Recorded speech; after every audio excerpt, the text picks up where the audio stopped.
Welcome to a very special edition of Behind the Short Line. I'm David Fink with handball legend, one of the all-time greats, Fred Lewis.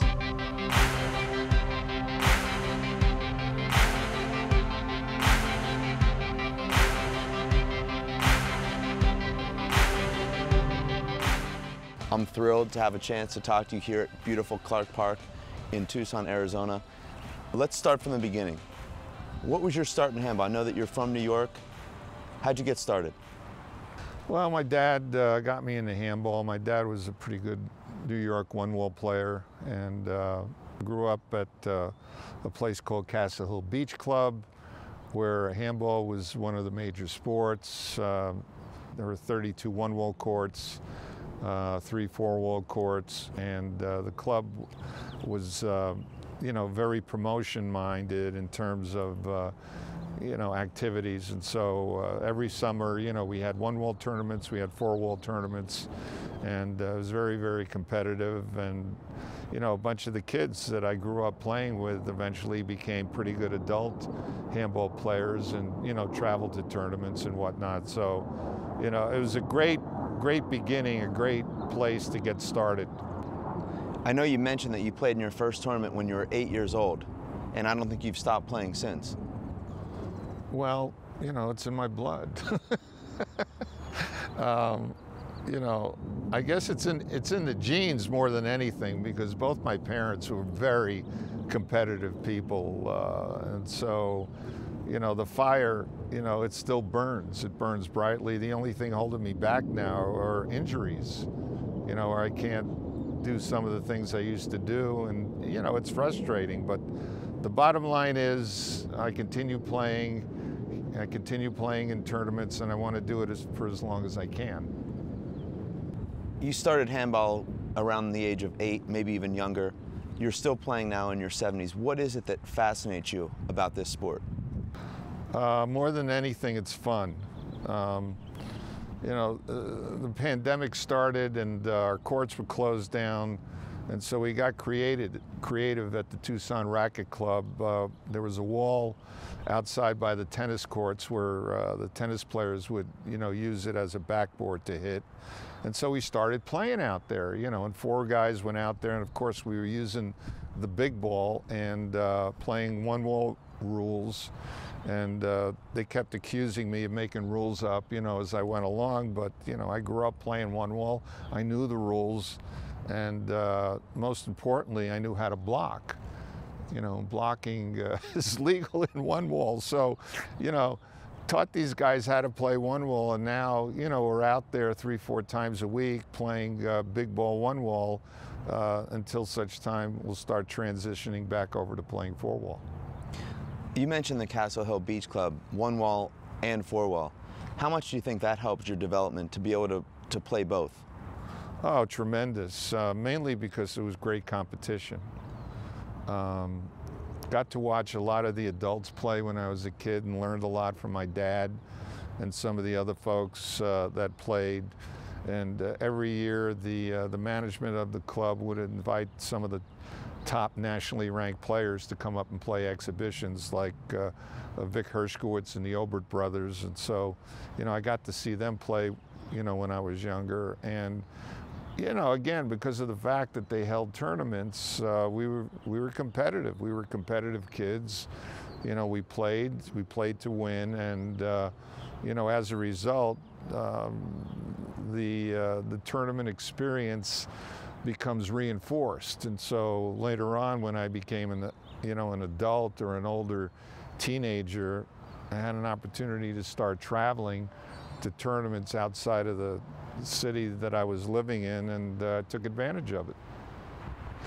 Did you find success immediately in tournaments at a young age, or was it something that you learned as you went and improved? Well, that first tournament I played in, it was a doubles tournament, and my partner and I, it was a 10 and under division tournament. I was 8, he was 7, and we ended up coming in second place. And then thereafter, I can't remember losing, an age group tournament at the beach club in either one wall or four wall. So you were number 1 starting at 8 all the way until now? Well, I don't know about now, but You mentioned I haven't had much success lately winning tournaments, but you know, the desire is still there. That's all I can say. You mentioned having the opportunity to watch Vic Hershkowitz coming in for exhibitions. You kind of followed the generation of Vic Hershkowitz and Jimmy Jacobs and Paul Haber. What did you learn from guys like that, and how did you implement those lessons into your own game? They were winners. They were all winners. You know, Vic, of course, you know, is considered the greatest all-around player of all time, 1-wall, 3-wall, and 4-wall.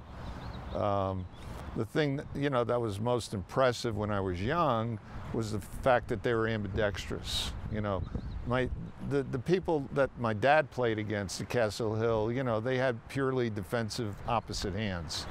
And then when Vic and the Oberts came up to Castle Hill, you know, they would turn sideways and just whack the ball almost as hard with their left hands as they did with their right hands.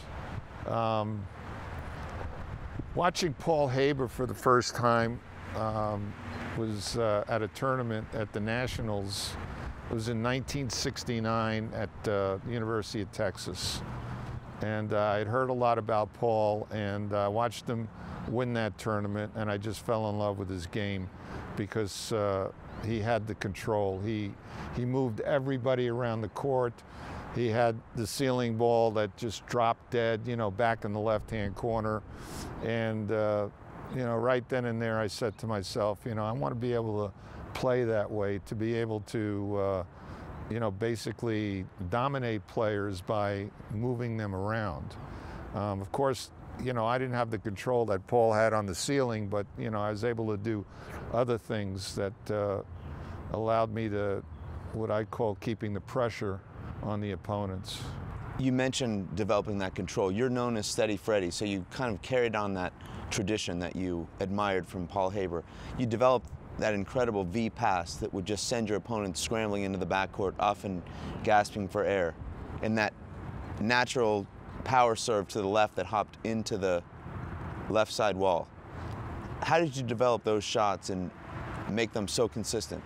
You know, Paul dominated players because he had the control on the ceiling. I didn't have that great control, but what I was able to do and what I, you know, saw, you know, pretty early in the beginning when I started, you know, playing top players, is that I had control of my pass shots. In other words, you know, it's the old saying, shoot for show, pass for dough. And the pass shot, you know, was able to get me setups where, you know, I was able to, you know, to put the next shot away or 2 or 3 shots later. But the pass shot, what it did was keep pressure on the opponent. And, you know, that's what I wanted to do as much as possible. And, you know, back in the day, there was no 11-point tiebreaker. You know, it was 21. And so a lot of the matches that I was successful in that went 3 games, and, you know, eventually passing shots took their toll, you know, on the opponent. And, you know, once, as you know, you get a little tired, you know, you're not as accurate, the ball doesn't come back, you know, as fast, et cetera, et cetera. And so, you know, basically I made a living by, you know, winning 21-point tiebreakers. You moved away from New York when you were 17. You went to Miami. How did that impact your game? What changed? Did not have the one-wall competition in Miami that had in New York, and so I became strictly, you know, a 4-wall player. And there was very good competition when I arrived in Miami at the Flamingo Park courts on Miami Beach. And, you know, I basically lived at those courts. It was my home away from home, and, you know, gradually got to the point where I was beating, you know, the best adults. And, you know, as a result, I started to travel. Now, I didn't have, my parents were not rich, and, you know, they didn't have money to send me to tournaments. And so I was lucky that, some of the handball players in Flamingo Park were able to contribute money to, you know, my travel fund. And that's basically how I got my start, traveling to tournaments, because, you know, they supported my efforts. It was around that time when you moved to Miami that you started to become one of the top four-wall players and eventually a major force on the national scene. What were those early experiences like when you started to play against those top players as a teenager in your early 20s? Well, you know, to be truthful, back then I was not in great shape. That developed over time. And so I played a lot of doubles. In other words, the first couple years I went to the Four Wall Senior Nationals. Steve Light, who was my partner back then, he and I played doubles only, and we got to the finals and lost, in the finals in 3 very close games. The third year that we entered, I said I wanted to give myself a chance and see how I could do in singles. And in one of the early rounds, I think it might have been the quarterfinals of the doubles, Steve hit his hand against the side wall and smashed his fingers, and we ended up losing in the quarterfinals, where I was able to concentrate on singles. And so Lou Russo, my stablemate, he was my quarterfinal opponent, and I ended up beating him in 3 games. And then I had to play Haber. And I had a pretty good game plan going against him because I had played him once before. And the way I was able to beat him was I beat his right hand instead of his left hand, because his left hand was magic, getting the ball up to the ceiling with that underhand fist. And I served a lot down the right wall, and his return to serve was not quite as accurate. So I beat Paul in 3, and then I faced Terry Muck in the finals. And Terry and I had played each other in junior nationals a few years earlier and whatnot. And I knew what a great player he was, and luckily I was able to eke out a win against him in 2 very close games, and won my first national tournament, and that was in '72. And so then after that, I concentrated strictly on playing singles. Now, in those days, the draws were so big. How many matches did you win to win that singles title? And then also, how many matches in the doubles before you got knocked out in the quarterfinals? Well, my recollection was, I think there was a bracket of, 164 times 2 is what, 128? So I think there were 7 rounds in the singles, and doubles, I don't know, probably 32. So probably played a couple of rounds in doubles. But, the early rounds in singles back then, not as tough, and that's one of the reasons why the USHA decided to, break open the open bracket and add A singles, B singles, C singles, contenders, et cetera, to give some of these players an opportunity to win national titles, even though they weren't in open. And so, eventually there was no more open singles; it became pro singles, and if you entered, you knew you were playing for money. But that didn't occur until 1975, I believe. You mentioned that you weren't quite as fit in your late teens and early 20s. You also said you lived at the Flamingo Park courts. Were there certain things you did to prepare for events besides playing a lot of handball? I started running. At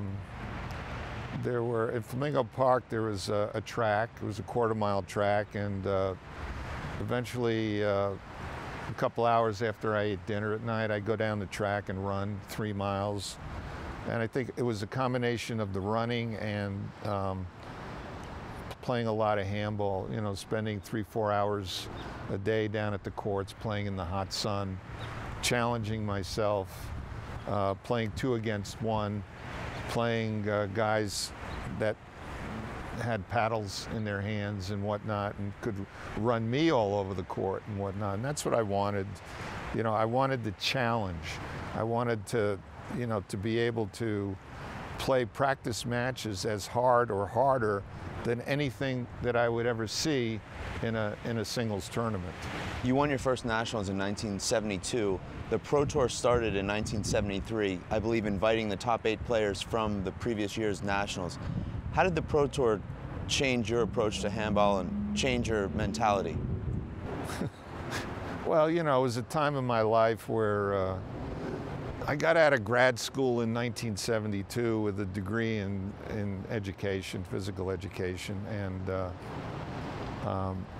I didn't want to teach. You know, I had some bad experiences in student teaching, and you know, the schools back then were very undisciplined and whatnot, and I didn't want that aggravation. And so, you know, I did a couple of different things, and you know, kept my overhead low. And when the Pro Tour started, and I already had a nationals under my belt, I just started playing handball, mostly to make a living. And you know, there wasn't a lot of money in those early years, but you know, people wanted to see top handball, and I'd get invited to go play exhibitions or go play other tournaments where there was prize money involved. And so,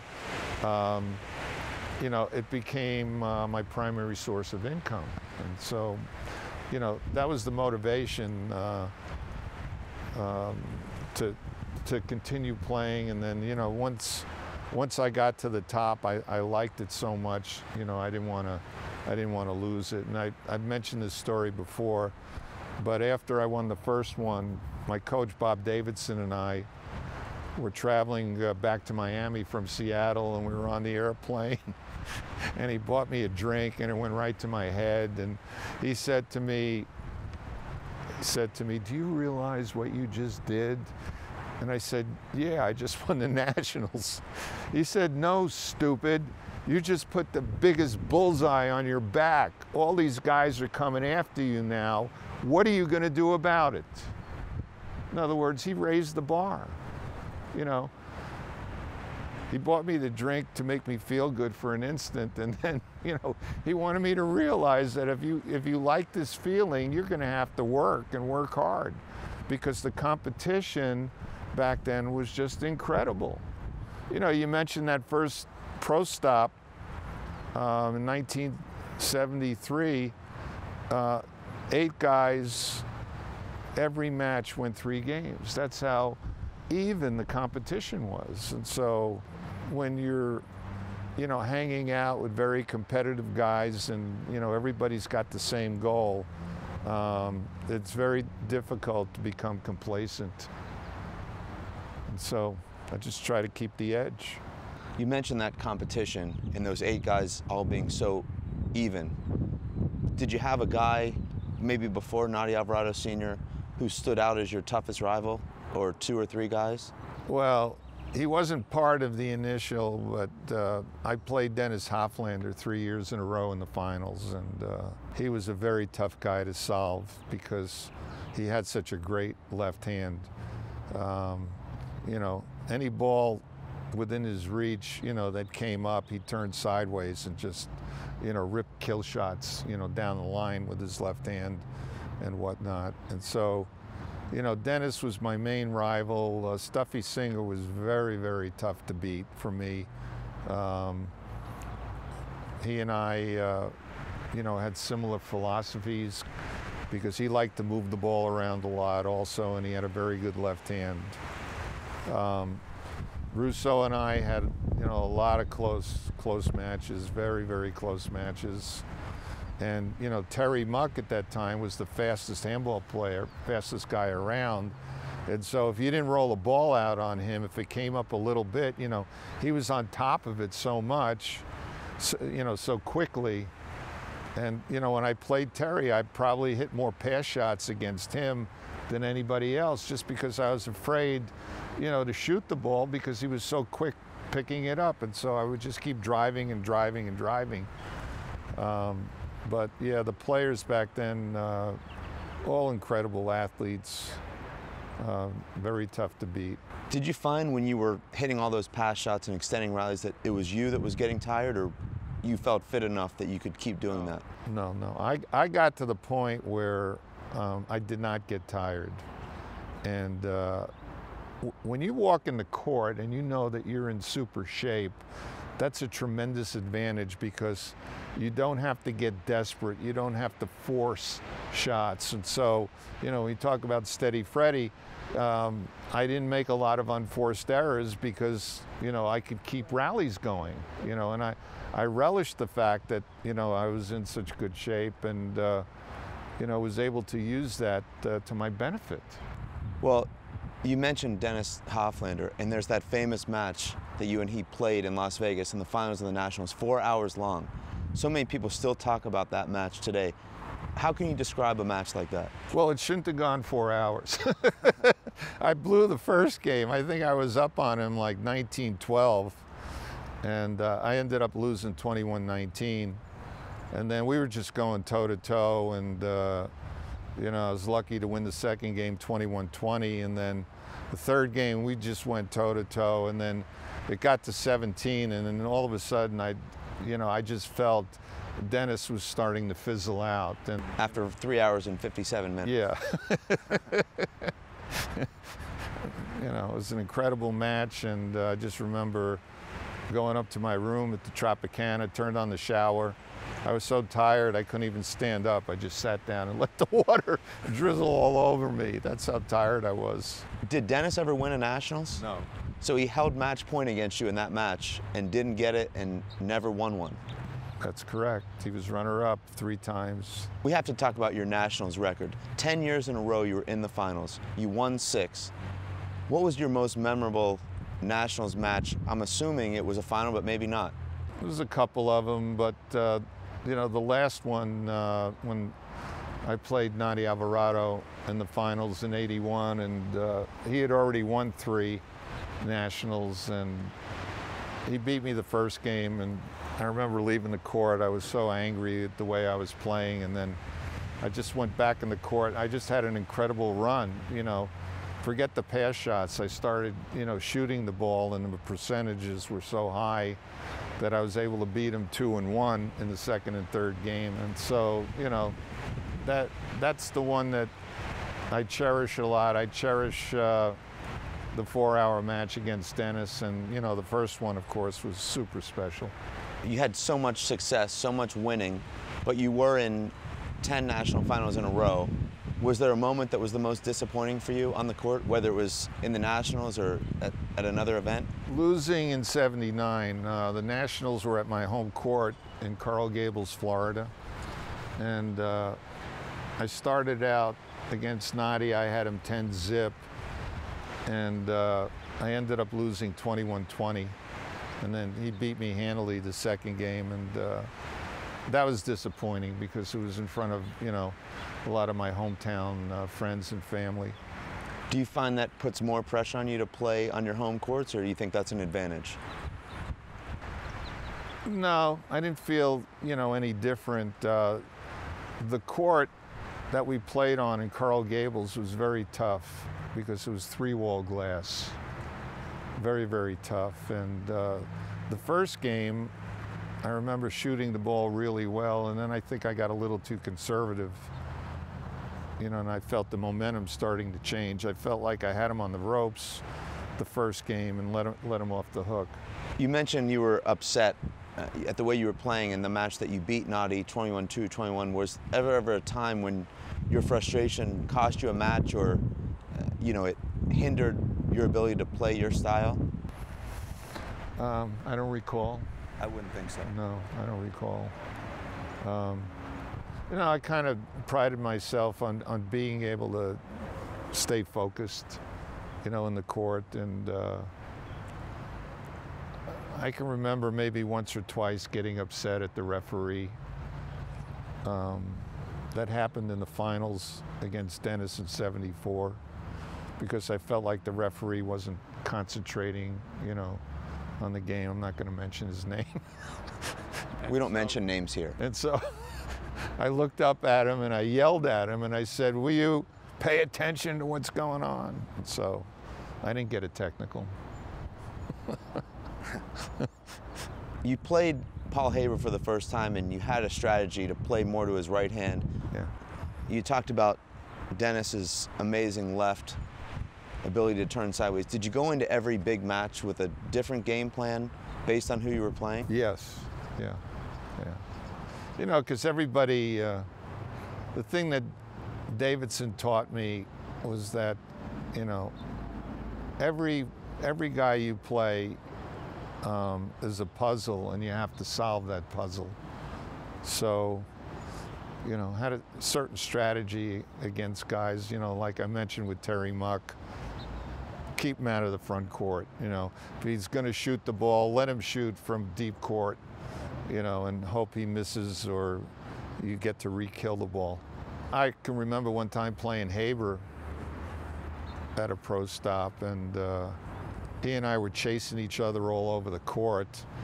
And after about a half hour, the score was like 5-4 or something like that. And then all of a sudden, I think both of us said, enough.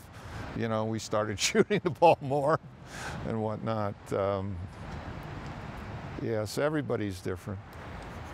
Why do you think that your matches seem like they were consistently 2-hour-plus matches, whereas you see today's matches and they're usually 40 to 50 minutes long? What's the difference there? I don't know, maybe fewer errors. The guys today, you know, some of them have such great serves. There's, you know, a lot of aces. The opposite hands, the left hands, you know, are great today. So there's, you know, a guy gets a setup to his opposite hand, you know, he can kill the ball. Do you think any of it has to do with the ball? The ball you played with was harder and probably slower than today's ball. No, I don't think it was slower. Or, you know, I don't think so. I don't think that had anything to do with it. I just, you know, the mentality was different. Serve, return to serve. Return to serve, fist the ball up to the ceiling, hit it around the walls, you know. A lot of the players today, they're looking to end the volley off the return to serve, okay? And so two things can happen then. Well, three things. One, they can end the volley with a kill, or they could skip the ball in, or, you know, if it happens to hit the front wall, you know, the guy up front can re-kill it. And I think, you know, that's the main difference. The only time I would ever go for a kill on the return to serve is when the ball came around the walls, or, you know, I got a big back wall setup shot. Otherwise, the ball was going up to the ceiling or was going around the walls. And then I wanted to get into a, you know, a rally because I had patience. I think that has a lot to do with it. You discussed Lou Russo, Dennis Hoflander, some of these guys that gave you such tough matches, but you've said that your toughest rival was Nadi Alvarado Sr.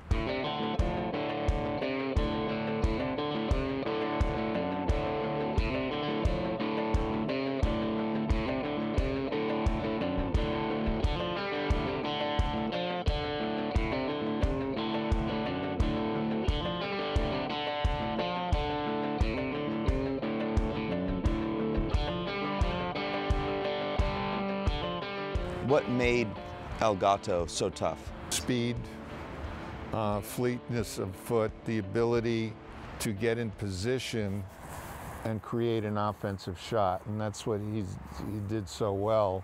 There was a very small margin for error when you played Nadi. In other words, I could hit, you know, a marginal pass shot against certain guys, and the ball would come off the sidewall, and they didn't do that much with it, okay?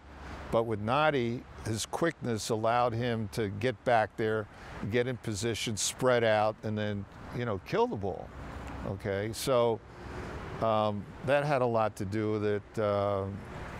Great serve, you know. When he got his serve cranked up, you know, it was very tough, especially the one down the right side and whatnot. So, you know, it was a combination of things, but I think most of all was something I think he did better than just about anybody I've ever seen, and that is, you know, just set up and be able to go on the offense when other guys have to play defense.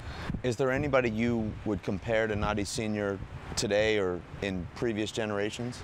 Well, Brady, was like that. You know, he was able to create offensive opportunities because, you know, he had great foot speed. And Killian today also, you know, has that ability. He's got, you know, he's got the quickness. Look at that, he's putting on a highlight reel. So your pro handball career started even before the pro tour started in about 1969 or 70. When did you officially hang up your pro gloves? How old were you? 40, right after my son was born. And what do you miss most? Or what did you miss most, and what do you continue to miss most about playing pro handball? Nothing. I don't miss it at all, because you know, life changes and values change, and you know, when I got into my 40s and whatnot, and I had responsibilities, making a living became much more important. And you know, I still love to play tournaments. I still, you know, love to play handball, but you know, business, especially today, the position that I'm in right now, is much more satisfying, you know, than playing in a handball tournament. You're one of the few legends that continues to give back to the sport and just to be around the sport. You're at all the big tournaments. You run an amazing junior handball program. How much satisfaction does that give you just to be around this sport, where other guys seem like they've played the tour, even some of the top guys, and maybe they don't have the time or they just don't want to be around it? Well, I've always had kind of like this chip on my shoulder, because I always felt like, you know, handball was like the bad stepchild in the media, television, newspapers. I used to get emails from people overseas in Africa. They wanted me to coach their handball team. And that was team handball. I've received those. Yeah, I'm sure.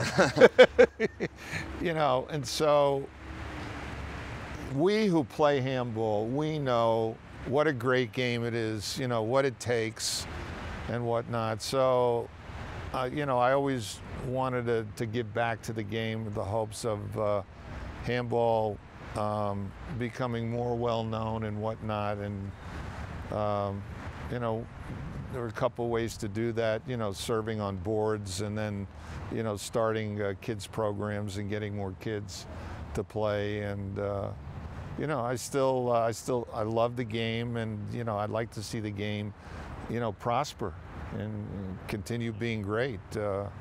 Being around handball as much as you are today, you've coached some of the top players, you've mentored so many players. What do you enjoy about watching today's pros? And which pros do you enjoy watching? I love to watch great handball. I love to watch handball. I mean, I could sit and watch handball, and it doesn't matter who's playing. I like to watch handball because, you know, I see people playing, and, you know, they miss a shot, and I say to myself, well, they could have done this, you know, instead of that and whatnot. But for pure entertainment value, I'd rather watch pro handball than any other sport. The guys that are playing today are gifted, tremendously gifted athletically, as I mentioned. You know, all the top guys have two good hands. You know, I love watching all you guys play. And I'll give you a plug, okay? Because I admire you for the way, you know, you have, you know, stayed in shape, you know, kept yourself physically fit. You know, the fact that, you know, you're a triple threat guy. You play golf, you play tennis, as well as handball. And, you know, I really admire both you and Marcos Chavez, watching you guys play in tournaments against the younger guys and then going at each other, you know, in the finals of the senior division.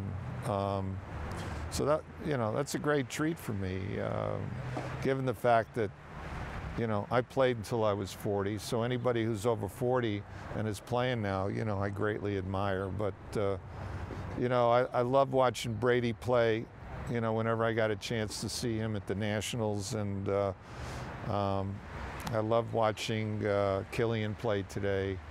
He's got a great game. I like watching Sean Lenning play, although he's very frustrating. You know, he's a coach for my kids and whatnot. and I would just love to see him get in shape, to see what he could do if he ever got in shape, because, you know, he's got, you know, tremendous athletic ability.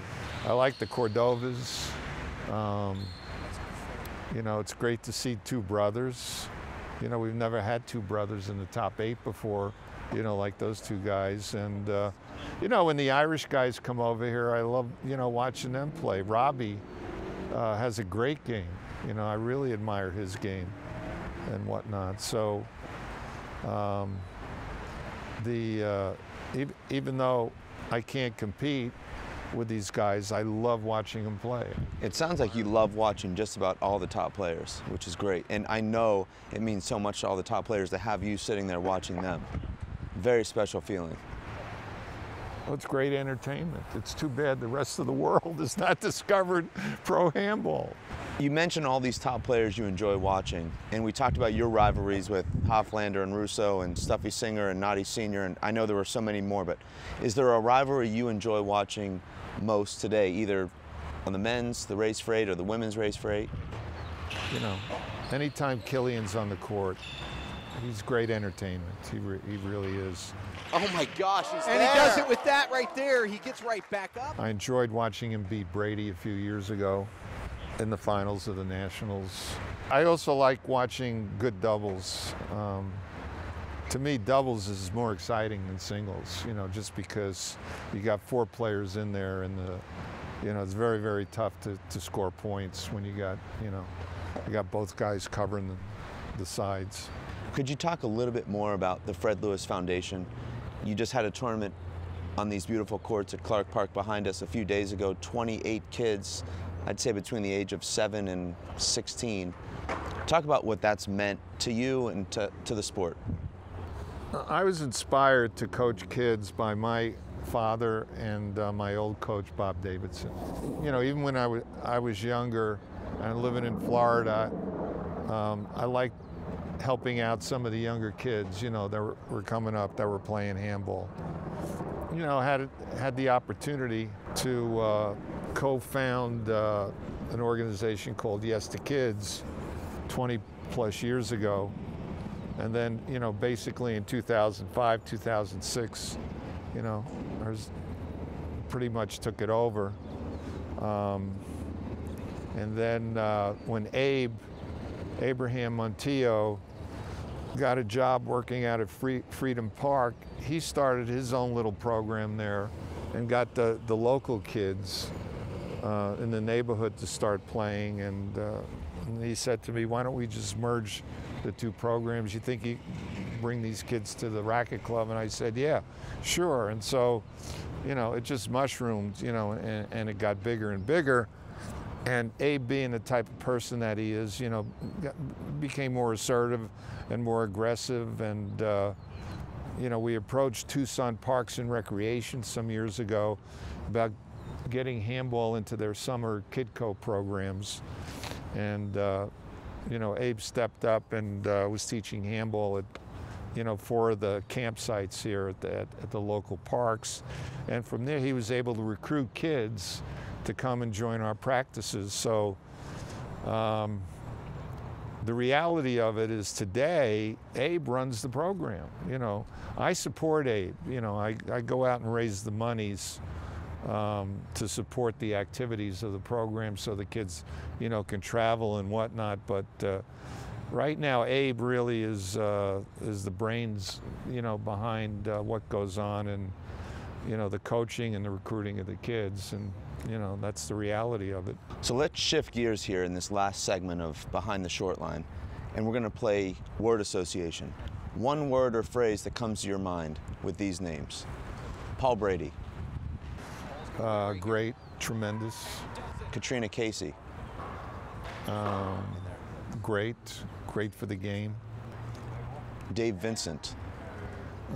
Good friend, great promoter of handball. Thank God we have him.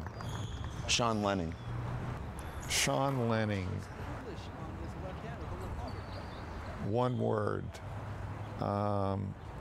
Fantastic.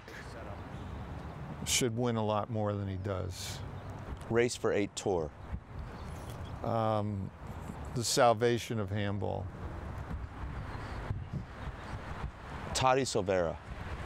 Great talent, retired too young. Vic Hershkowitz, who, by the way, in 1952 won the Triple Crown, 4-wall, 3-wall, and AAU 1-wall national titles. Godfather for me of handball. Did you ever have a chance to play him?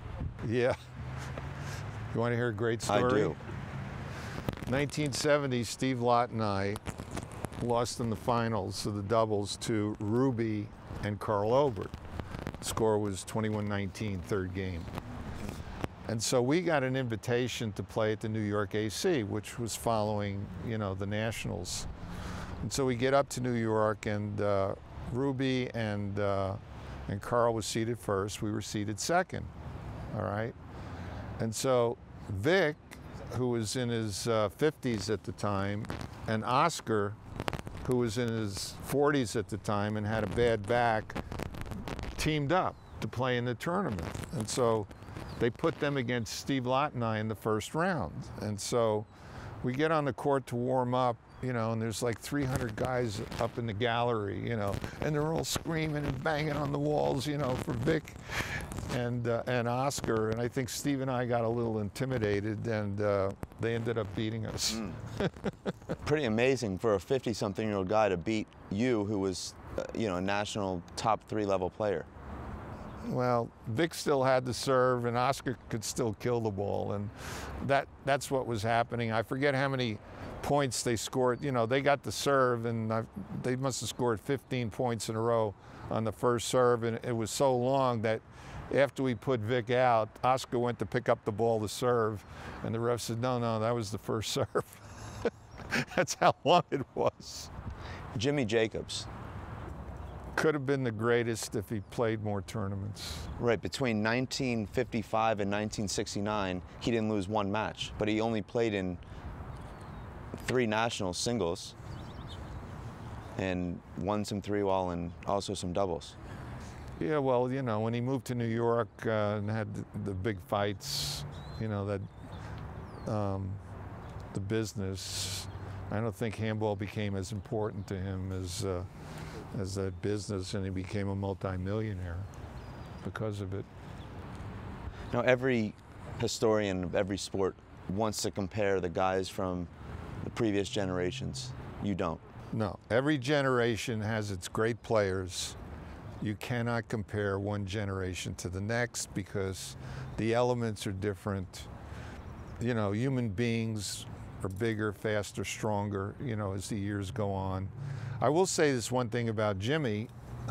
Jimmy predicted what you've got today. He said, someday, you know, all the top players are going to have great opposite hands. They're going to be able to turn sideways and swing sidearm at the ball because, you know, back when he was playing, you know, you had Oscar Obert, Jimmy, Vic Hershkowitz, and that was it. You know, Johnny Sloan was a top player, won 3 nationals.